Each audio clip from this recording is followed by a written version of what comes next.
Hello ladies and gentlemen, and welcome back to F1 2020 My Team Career Mode here for round 10, the French Grand Prix. This is attempt number 2 for this recording, as for some reason I deleted my recording. Yep, I'm not very apt with technology. As you can see, starting practice off by applying some engine components, or some worse engine components here. To sort of use the second-hand ones we've got now not to affect our actual race and qualifying engine components. Hopefully we aren't dumb and we've remembered to change those before qualifying, because that would really not be intelligent of us to do that. But we'll have to see. The French Grand Prix should be a pretty decent track for us. In terms of the car, Mercedes power, so French track will be good for that, as we're choosing our rival at the moment. We've got 4 medium difficulty rivals to choose from: Ocon, Gasly, Ricciardo and Sainz. Ocon giving us the lowest amount of acclaim, Sainz giving us the highest. We would like to obviously, beat Sainz, and we're going to go for Sainz. We're going to set ourselves that challenge, and it's going to be a difficult challenge, definitely. But I hope that a few more upgrades coming in the next few races we'll be able to beat Sainz in that rivalry, but we'll have to see. As we're coming through to do our first lap in qualifying 1, and it's a 1 minute 31.3, which is an absolutely atrocious lap. That puts us P22. So we're going to go out again and most likely better this lap by at least a second and a half maybe, because that was absolutely atrocious lap. See, we're already going through turn 1 and 2. We've gained nearly 3.5 tenths. Yes, this track is a good track for me. It's going to be a good track for the car, so hopefully we'll be able to get a good result. I'm pretty much aiming for points every single race now, as we go on to the first section of the back straight, and we're already a second up over our previous best time. So things are looking good. Hopefully we can squeeze into Q2, but we'll have to see. As we lose a bit of time through the mid part of that chicane there, but we're gaining back on exit. And we're still about a second up as we head in towards the fast right-hander. We fly through there. Full throttle as we come into the difficult braking zone of the French spoon curve. Still a second up, but we get a lovely exit. That gives us another half of a tenth. Let me try that again. That gives us another half of a tenth or so. But then there we get a fantastic run through that corner there, and that puts us 2.7 seconds up on our previous best as we go through the final corner. A little bit of a lock up there, not hitting the apex as much as what we'd have want to. I'm butchering this commentary like mad. We will come across the line to do a 1:28.6, and that's going to put us in P13, so we're going to get through, which is very nice. I'm happy with that, to get a few into Q2. So we'll see what we can do with that result. Hamilton obviously topping the session, but the big surprise, Jack Aitken getting through into Q2, and that gave me a lot of confidence. As we head to the end of Q2 now, this is going to be our only run in this session. See if we can maybe get into Q3, but it's going to be a task. I'm going to shut up for this lap, and I'm going to let you listen to the engine noises of F1 2020 for our lap of France.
So, unfortunately, we came P15.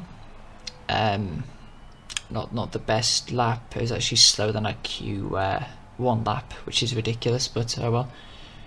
As you can see there, we've got a Noah's Ark situation there. Mercedes, Red Bull, Racing Point, Ferrari going 2x2x2, and the Mercedes are very close to each other, both setting a 27.019. Ourselves, though, not the best qualifying we could have hoped for, but let's hope the race is a bit better. But we're already affecting ourselves in the race because some idiot, couldn't possibly think who, forgot to change the engine components. So we're going to put a fresh set in.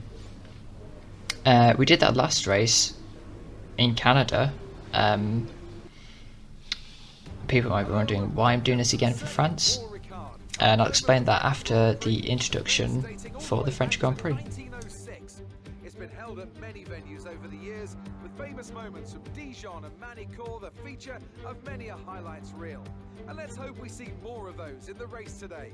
6 lefts and 9 rights give us a total of 15 corners here at the circuit Paul Ricard, and a lap covers an overall distance of 3.6 miles. Average speeds will be somewhere in the region of 142 miles per hour, and they'll be maxing out on the Mistral Straight at around 205 miles per hour.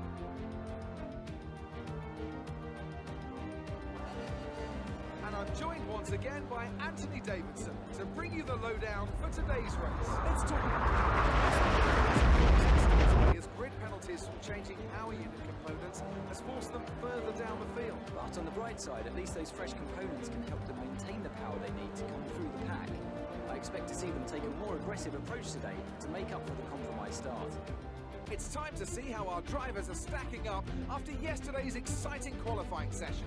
Good job yesterday from Valtteri Bottas. The Finn starts from pole position and Max Verstappen lines up alongside. Looking down the rest of the grid, we have Albon, Stroll, Charles Leclerc and Vettel, Sainz, Ricciardo, Norris and Daniel Kvyat, Hamilton, Ocon, Pierre Gasly and Perez. They've taken the grid penalty. Aitken, Grosjean, Antonio Giovinazzi and Kevin Magnussen, Raikkonen, Russell, Latifi and Red. It's almost time for the lights to go out, so let's head down to the track and get this Grand Prix underway.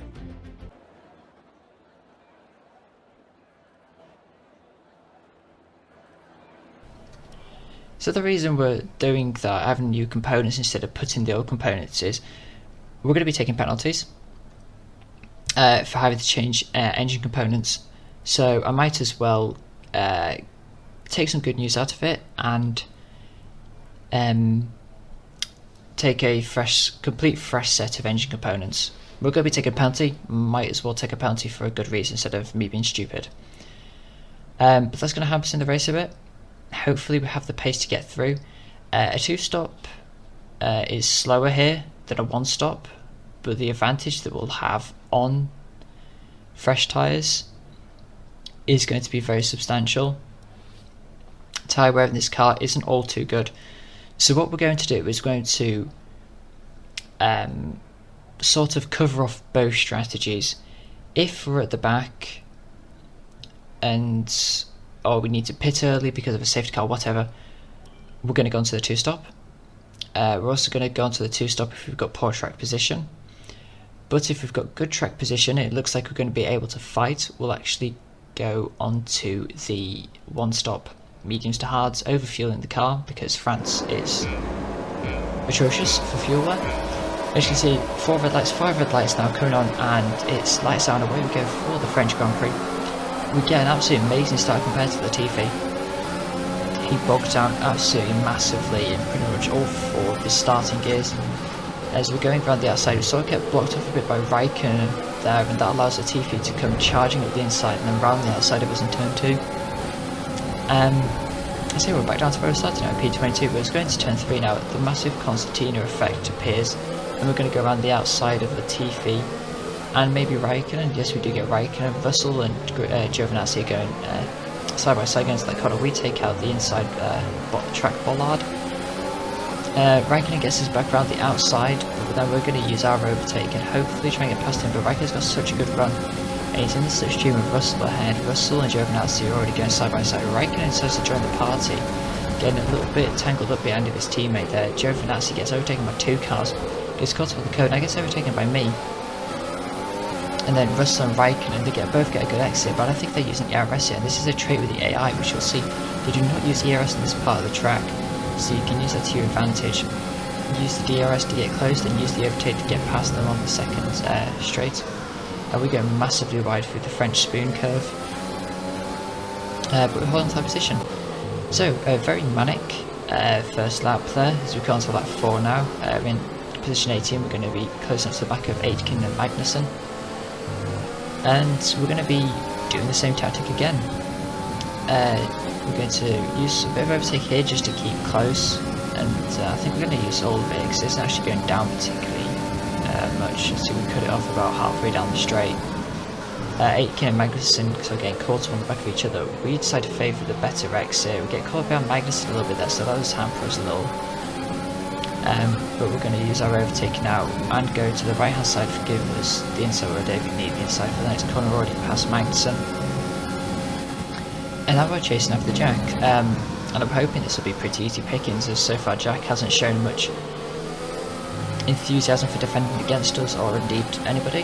As we come to lap 5 here, some soft compound runners are pitting. They're going to be well at the back, squabbling with each other, and that's the point there where we decide to switch on to the hard tyres, realising what position we're in, realising how much time we lose in the pits, because we lose a lot of time in the pits. It's like 30-second pit stop here, so we don't want to be doing a 2-stop. And you see, we're going to lap 7 now. We set personal best lap time on the previous lap, but Jack is still ahead of us, and the Chungus Khan racing cars are actually running in P6 and P7 respectively, and Grosjean as well having a fantastic race up in P8, and then we've got the AlphaTauris and the Renaults up in like 2nd, 3rd, 4th, and we've got a McLaren leading the Grand Prix. This is incredible. The 1-stop is so much more powerful than the 2-stop around here. The only time 2-stop was working is under a safety car is we get ready to shape move on Jack. We go around the down to the inside.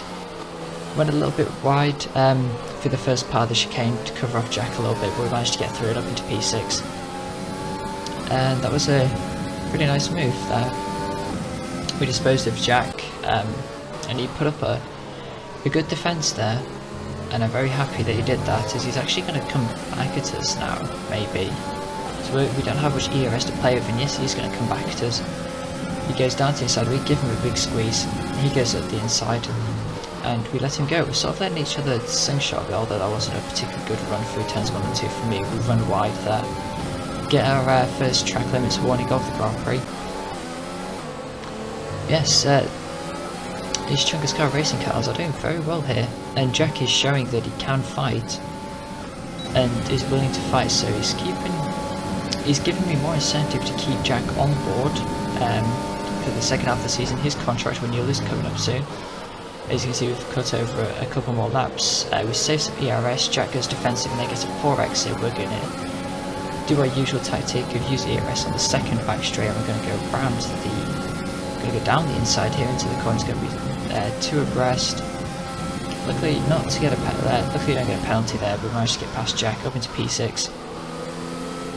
And in a couple of laps time, it is going to be our pit stop. We can see a massive gaggle of cars at the back of the grid there. There's sort of like, it becomes a massive DRS train, that group of cars. As we pit at the end of lap 12, we let Jack circulate for 1 more lap, and this is going to drop us back to pretty much P21, I think. Or at least P20, I think, is one of the Williams is pitting now. Yeah, very good stop there from the boys, 2 seconds, so that's going to give us a sub 30-second overall pit stop time. It's only 29 seconds, which is nice. As you see, coming out of the pits, there's a yellow flag heading that big glut of cars, so maybe someone's had a retirement there, maybe there's been a collision. But the yellow flag is progressing, so it looks like it is a mechanical failure. It's a mechanical failure for Lando Norris, who was having a pretty decent race up until then, as we come to lap 14 now. We come out ahead of Verstappen and Bottas, who have done, I think, soft hard strategy. So not particularly good strategy from them. They could have done, I don't know, a soft hard and used their better cars to go longer. But they're going to be a massive threat now, and all of these positions now are for keep, so we're going to have to be defending a lot more as we get an absolutely atrocious run through that corner. That corner was bugging me the entire week, and I couldn't get it right as much as I wanted to. Verstappen probably not using overtake to get past us here, might be low on it, or saving it for the next lap as his tyres aren't completely up to temperature. But we hold off to keep P13, which will be effective P6, I think, once the rest of the pit stop shake out. You see, going on to the next lap now, Verstappen is closing up to the back. Well, he's not really closing, he's been on the back of us the entire time. He's like a tick, we just can't get rid of him. And he's got a much better run, he's just going to fly past us here, so we decided not to fight it. There's no way I'm holding off with Red Bull for another 13 laps. As Verstappen actually brakes really early there, that throws us off massively. We completely mess up our braking point. It would lose another position to Valtteri Bottas, so not the best lap. As we're going to have a quick look at the replay here for it. Stop saying Jack. Jesus Christ, it's Max. Max brakes really early. We go wide. We take to the inside and slow up a bit to not get a penalty, and then Valtteri gets past us. So it's a bit unfortunate there. But, you know, well, we're not going to... I think it's probably for the best in terms of our race. As we cut onto lap 16 now, Albon and Hamilton have pitted. That puts them to P12. End of lap 16, we set our personal best lap time. We're now in position 9. Leclerc and Stroll have pitted. It's the end of lap 17, and that puts them to P7, and we are legitimately in P7 at the moment. However, we have Hamilton on 3 or 4 lap fresher harder than us in a much faster car, Albon too. So obviously we're going to defend this position as much as we can, or as much as we really want to without compromising our own race. We could catch up to the back of Romain Grosjean in P6. He's only 2.5 seconds up the road, so that could be a potential P8 finish if these two get past us. But what we have to remember is the Ferraris, the Racing Points, are both on mediums at this point. They have a fresher, softer set of tyres, as Hamilton's looking quite feisty. We're having to use a lot of overtake here to keep him behind. In retrospect, I probably shouldn't have done this. I should have probably used my overtake to stay with Hamilton in other parts of the track, let him go, and then use him to draw myself closer to Grosjean and potentially Verstappen. That was my mistake at the time. We are closing up to the back of Grosjean, just a little bit here, not enough to actually benefit us, and going through here, Hamilton's really close behind us. He gets a fantastic exit, and he's basically inside a gearbox at this point, and we're going to let him go. We're going to accept defeat against Hamilton, use his DRS, his slipstream, to defend against Alex Albon. We're actually going to challenge Hamilton a little bit here, just to sort of show him what we're made of. We actually get past him, but he gets a better exit, but he's not using overtake, so then we pull ahead again. Sort of like going backwards and forwards between positions, so we managed to actually keep hold of P7, and that will keep it forever. I think he's going to get past us at least within the next couple of laps, but we're still close to the back of Romain Grosjean here. His either his tyres or his pace is just falling off a little bit here. My pace in the second half of stints is always much better than the first half. So my second stints are always better than my first stints. Don't know what that is. That's maybe just a player thing in the game. Who knows? Hamilton's looking. Well, he's not looking to get past us here. He's probably just going to save the DRS. We're checking the weather because it's getting quite overcast at this point. And Jeff says it's going to be dry for the rest of the Grand Prix, which is nice in a way. It means we don't have to worry about making a stop and maybe losing more positions to the AI. But then again, you know, we'd love to maybe gain positions because the rain comes. Who knows? And as we come to that 21, we're still gaining on Grosjean, but Hamilton's gaining even more, and we don't have enough ERS to defend against him and defend against Albon on the coming laps. So we decided to let Hamilton go, and we're not going to fight it this time. We're just going to let him catch us back at Grosjean for the next couple of laps, and hopefully we'll get Grosjean over the next couple of laps too, and hold on to the position from Alexander Albon. As you see, our tyres are already around 30%, so they're dropping off quite drastically. As you see here, we're just checking the race director. And Gio, Valtteri and Max are doing this also means Alexander Albon's actually done a one-stop here. So he hasn't had the pace to do the one-stop, which is a very interesting strategy call from him. Hamilton's had an awful strategy call by Mercedes. He's done soft, mediums, hards. Why? Don't know. Yeah, your guess is as good as mine. But as we go on to the end of lap 22 now, Albon's close to the back of us. We're going to let him go without fighting it a little bit. And then we're going to hopefully try and get him back on the next DRS zone. Hamilton's fighting with Grosjean at this point. Grosjean will probably get overtaken next lap. But what is going on at the moment is an AlphaTauri of Danny Kvyat is winning. Esteban Ocon is in second, Bottas third, and then Pierre Gasly's in fourth. So this has been a very good race for some of the midfield teams doing the one stop, and that's lovely to see. As we couldn't get back past Albon, we ranged up to Grosjean, and now on lap 26, we're going to get past, going to go around the outside. He gives us a sharp little dart to the right there, which threw me off a little bit. I'm not really sure why he did that. But we get past him nonetheless. And Vettel on those mediums actually closed up quite a lot. He's on 2 seconds behind myself, so he could be challenging Roman and challenging myself. As now we're going to the final lap, he's actually 1.3 seconds behind. So Vettel could yet play a role and potentially take me out of the points here. If anyone's going to take me out, it'll be Grosjean. Hopefully we'll be able to get a decent enough run. We've saved up a bit of ERS. We've got about 50% to play, which is more than enough for a lap around France. So we're going to see if we can defend. Roman's currently 6 tenths behind, and we for once actually get a really good exit, although we still lost like 2 tenths to Grosjean behind. But it looks like he doesn't have any ERS left to play with either, or he's saving it for another point. He's defending against Vettel, and that allows us to break away a little bit. Vettel actually gets caught up behind Grosjean here, so he's lost 4 tenths to him through that little corner. But those medium tyres are going to come into their own, and Vettel's got the slipstream and all the overtake, and Vettel gets past him on the inside of the fast right-hander. And now Vettel's got 1.4 seconds to make up in one sector of this Grand Prix, and it's going to be close. That Ferrari on those fresh mediums compared to my car on 70% old, 70% old hards could do it. He's actually 8 tenths behind us, so if he gets a really good run out the final corner, he could potentially challenge us going over the line. The line has been extended for this year's game, as Valtteri Bottas wins the Grand Prix from Kvyat and Ocon. We're burning the rest of our ERS, the rest of our fuel. Vettel finishes 4 tenths behind. We give a little wiggle at the steering wheels. We come home to finish in P8, and a fantastic result.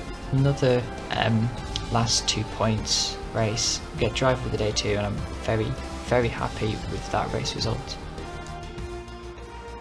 So, another fantastic victory for the Silver Arrow.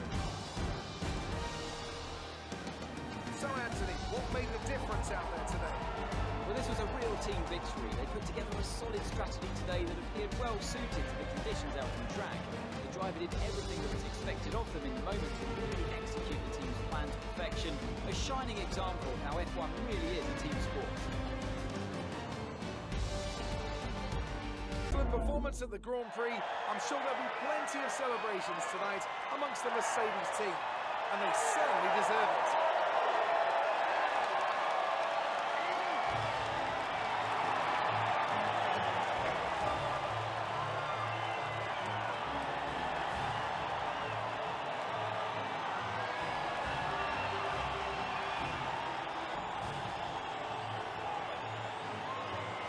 what effect this result has had on the driver's standings. After today's performance, Valtteri Bottas secures the championship lead. Now, let's discuss, Ant, who would you say is a contender for So, driver pretty good race, especially for the midfield teams. Haas picking up a point, AlphaTauri getting loads of points there.